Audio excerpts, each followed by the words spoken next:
Marketplaces like Amazon are essentially a real-time map of consumer intent. You can see exactly how people think, what they're looking for, and how that shifts over time. It's not just about driving performance, but it's also about spotting trends and identifying opportunities in product mix. Super excited for our podcast today with Rachael. We talk everything marketplace and how to work in a harmonious state with your D2C counterpart. So really interesting episodes. Obviously, she works at a super iconic brand called PopSockets. Everyone kind of heard of them at one point or another. So really excited for today's episode. Welcome to another episode of the e-commerce toolbox experts perspectives. Joining us today, we have Rachael Jemetz. She is the director of global marketplaces at PopSockets. So welcome, Rachael. Thank you for having me. It's an honor. Awesome.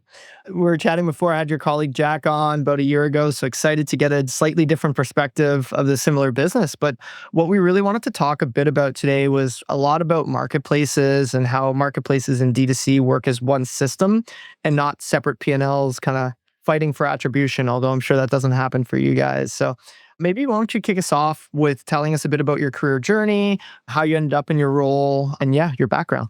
Yeah, absolutely. So I'll start with my current role at PopSockets. I'm very fortunate to work with an incredible team and a playful product that is especially fun for me because I was a user and had a genuine love for PopSockets long before I joined the company. So particularly fun one. I've been in the marketplaces space now about 8 years. I got started at a nonfiction publishing house named Callisto Media. And this is where I became really interested in language and how consumers choose what to search for, which is what Amazon and marketplaces in general boil down to. So that curiosity naturally translated into e-commerce. Marketplaces like Amazon are essentially a real-time map of consumer intent. You can see exactly how people think, what they're looking for, and how that shifts over time. So I gravitated towards that because it's not just about driving performance, but it's also about spotting trends and identifying opportunities in product mix. So that combination of language, data, and behavior has really kept me hooked in the marketplaces space. Very cool. And when I chatted with Jack about a year ago, he was telling us a bit about how PopSockets really evolved from being like a single product SKU company to more of like a mobile lifestyle brand. I remember being really impressed. So you guys are obviously doing weekly drops, some niche subculture stuff that you're jumping on in 70 plus countries. From a marketplace standpoint, like how are you keeping up with like such a diverse product catalog? And how does that translate to operational complexity? I know a lot of the e-com platforms themselves are built to be able to handle this, but talk to me a bit about from the marketplace side. Yeah, so each channel is unique and we really treat them as such. PopSockets.com is treated as the beacon of the brand. So anything new, exciting, and exclusive will be found on .com. But if you're shopping on Best Buy, you'll see a far more tech-focused product line. And on Amazon, in marketplaces widely, we sell products with the most mass appeal. So when it comes to introducing new products on marketplaces in this constant weekly or more rotation of collection drops, we take a part proactive, part reactive approach. The proactive side takes these product collections and breaks them down into individual products that roll up to common keywords. So maybe on .com, we're launching a festival collection with 20 products in it. But on Amazon, we see 5 products with opportunity and keyword traffic. So we take 1 pink grip, 1 sparkly wallet, 2 rainbow grips, and a floral phone case, and we leave the other 15. So when these products launch on .com, they launch simultaneously on Amazon. We just don't introduce them as a collection. Amazon tends to be more individual product focused. So that's the proactive side. On the reactive side of the other 15 products, if 1 or 2 of them ends up doing really well on .com, then we'll introduce it on marketplaces in the coming weeks or months. Very cool. Most brands that I talk to, they typically segment their Amazon data from their D2C data. So talk to me a bit about how you guys are looking at that, like from search rank to conversion rate, and how are you guys thinking about the D2C experience versus like the Amazon experience or the marketplace experience from an analytics standpoint? Yeah, so there's a lot of overlapping data and insights we can get across the 2 platforms. I think Amazon is different in two major ways. One is through product page testing. It's just a lot more rigorous on Amazon. And then through search term data. So testing is pretty straightforward. Amazon has the A/B testing tool that we use and abuse, and it's great for determining what product page content really helps consumers convert best. On search term data, though, Amazon really spoils us with keyword data, both what is being searched in all of Amazon and what is being searched to directly find and convert on our products. So it helps us really figure out how customers are talking about our products and the terms they use. We call it MagSafe, but what do they call it? We introduce a product and we call it putty, but they call it pink. So this helps us find the best terms to put on our product pages to make sure we're indexing against the right terms. And it helps us find gaps in product selection and design into them. So a fun example is last year, 34,000 people searched for Snoopy or Peanuts PopSockets, and we didn't have a collection. So in February, we just launched actually our third Peanuts collection, and that licensor is doing phenomenally well. So all of that data is super valuable to really help assess assortment and align with what our customers are really seeking. Very cool. Do you think of harmonizing the data between D2C and then channels to try and develop an overall signal, or is it very much kind of bifurcated between channels? It depends on the data type. We overlap a lot of our data, like sales data, product data, conversion data. Traffic data, though, is analyzed separately. I think whenever we look at .com traffic data, you already have to be on .com to be then searching. On Amazon, you already have to be on Amazon to be searching, but it's the combination of total searches and just PopSocket searches. So dashboard ended up being different. Very cool. Yeah, we chatted a bit about this already, but do you have any other examples of how you're able to leverage some of your marketplace data to inform a collection? I know you just chatted about the peanuts. Is this pretty common practice for you guys? Yes and no. We have our fair share of product collections that are informed by search trends, but we have plenty of collections that have no search data backing whatsoever. PopSockets is the category pioneer of the phone grip, so it's in PopSockets' DNA to be unexpected, delightful, and innovative, not just to give the consumer what they're already seeking. Very cool. PopSockets operating across a ton of different channels, ton of different countries. How are you deciding what markets to enter? So for example, if you want to enter Amazon Portugal, how are you making those decisions? Seems kind of random. You know what I mean? Yeah. So Amazon Portugal is not available right now, which is why we're not in Amazon Portugal.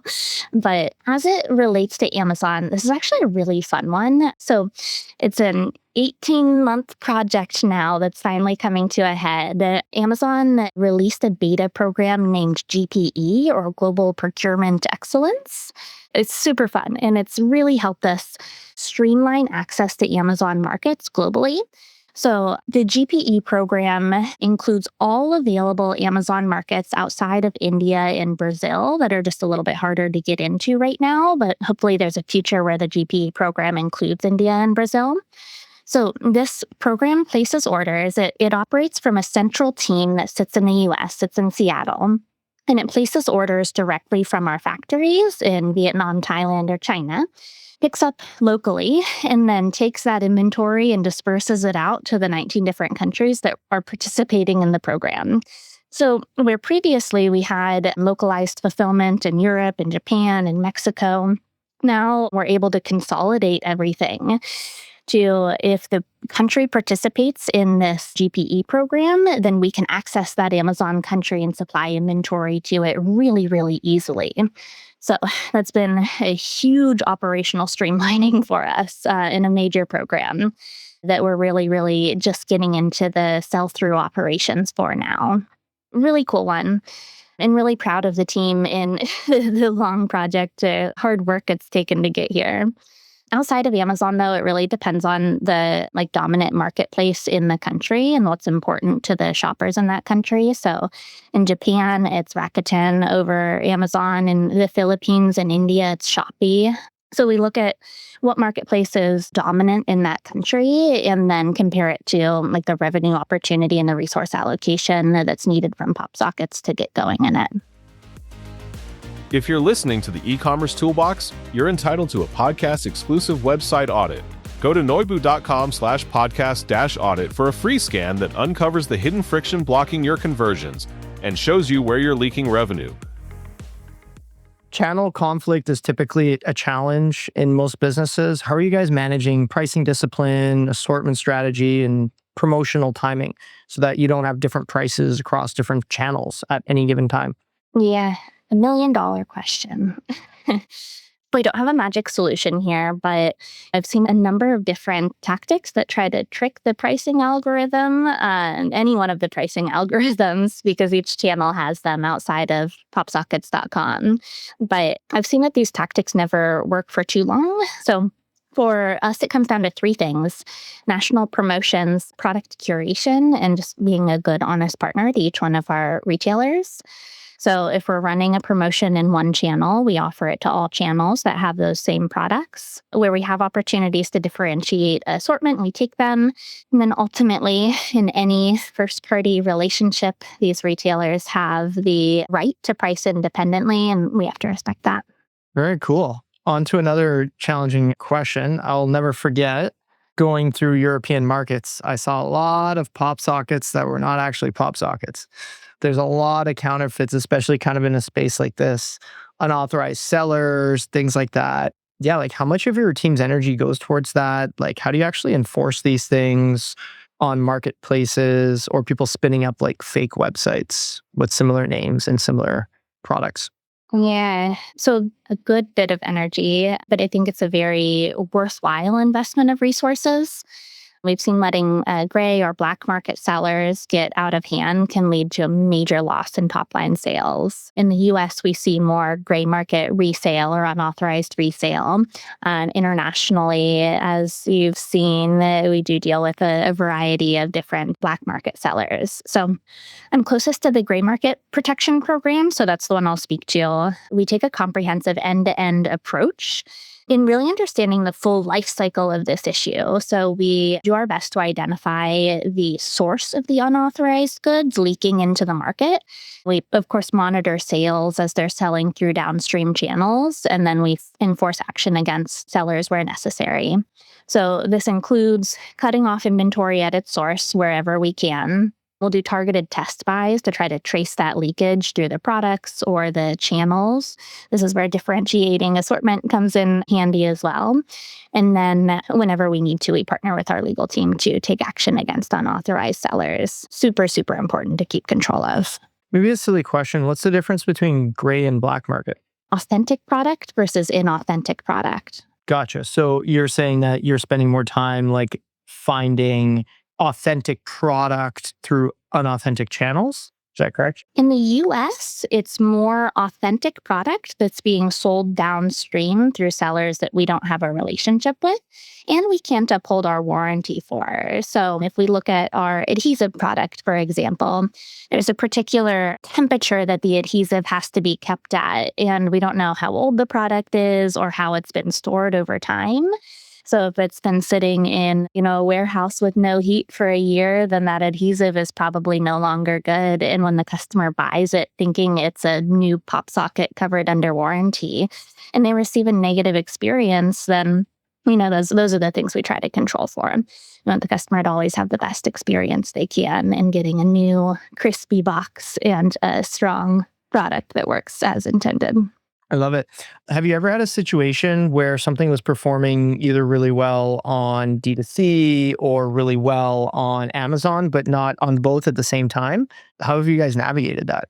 All the time. If we look at the top 10 sellers on D2C and Amazon, it's very unusual to find one product that's overlapping. And that kind of goes across all channels, even the channels that have similar products or SKUs being run in them.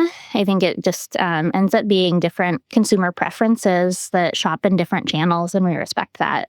We also try to take that data and use it to help assort into those channels. We don't expect every channel to perform the same, so we kind of take it to use to make assortment decisions rather than look at it as an issue. Any cool kind of anecdotes that maybe I could see myself spending a lot of time trying to diagnose a difference, and then maybe it's just kind of you just got to live with it. Do you know what I mean? Do you have any examples that come to mind? Yeah, on Amazon, it is black, white, and clear. Our top 10 sellers, 8 of the 10 at any given time are black, white, and clear, and that's always to be expected. We've seen gold radial pop up into the top 10 and sometimes a purple one. Whenever we look at .com, it's almost always licensors making up 5 or more. So we just released a one-piece collection that's doing really, really well. And there's a yellow Luffy's hat that's like our number 3 product from March. And that's like number 500 on Amazon, like so far down the list. So again, Amazon is like super mass appeal, and D2C really captures our high intent niche customers in huge volumes. That's funny how that works. As we're looking to wrap up, I know Gen AI, when I had Jack on a year ago, he talked a lot about like how you guys are using Gen AI for creative. Anything that you kind of want to mention on the back of that? Like, I know obviously running the D2C marketplaces, maybe you have a bit less kind of creative freedom to like run on the PDP pages, but anything that kind of comes to mind in terms of whether it's AI generated listing content or the actual creative itself? Nothing revolutionary. Creative content generation through AI has been really helpful in our like A/B testing, but we'll do the initial content creation for the A/B test using AI, and then we'll tap into our creative team to really make sure that that image, should we move forward with applying it to multiple product pages, carries all of the detailed specs of our products and like all of the ripples in the accordion, for example.